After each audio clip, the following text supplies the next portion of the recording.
Dr. Tanga Odoi is on record as having said that nobody would be allowed to pick forms past 31st July 2015. As the day closes, it's only President Museveni who has paid, but has not picked. And we expect him to pick. But questions arose when the incumbent chairperson of the Entrepreneurs League, Hassan Basajjabalaba, got his forms on Monday. He said to have paid the fees early enough but went abroad and could not be there to collect his forms in person before the deadline expired. This issue was in the SEC. The dates were endorsed in the SEC.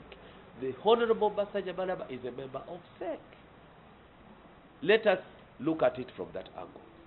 If I open up, what about the others who kept the deadline? I think let me be called bad. I'll keep my word. If I made a slip of the tongue by saying that, I'm now saying what is the most recent and the most affirmative.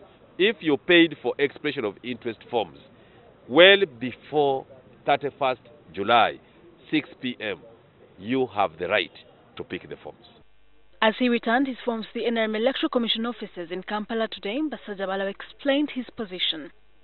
I paid on I got the receipt on the 20th of July. So, how do you say that I was favored? That's immaterial. The coveted position on the NRM Central Executive Committee is also being eyed by Robert Mwesgwa, the Malawian consul to Uganda. Mwesgwa says there should be investigations into the inconsistencies. If it was a law for paying before or not paying before, for picking the form by 31st of July or not, because the law is clear about that. It is not only for individuals to say it is this or that, because the NRM party follows regulation. Meanwhile, returning of forms entered its second day. The process that ends on 20th August will involve verification of academic papers of the different candidates.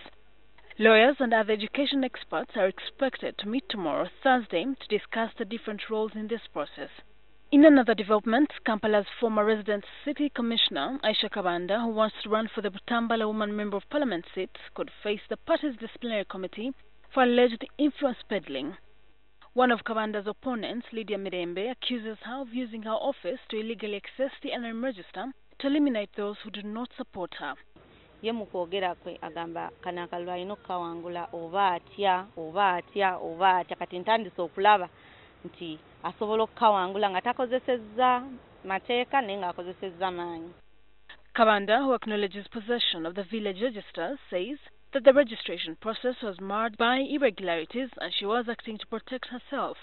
In some areas, when you make a comparative analysis, NRM voters are actually more in number than Uganda voters.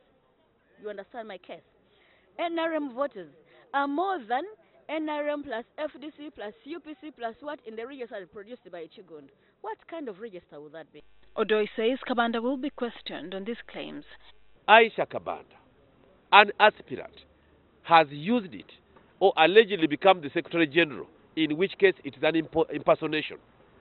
I'm going to reprimand her. The mandate of a register in Electoral Commission of NRM is under the Secretary General. Shiland Huchre, NTV.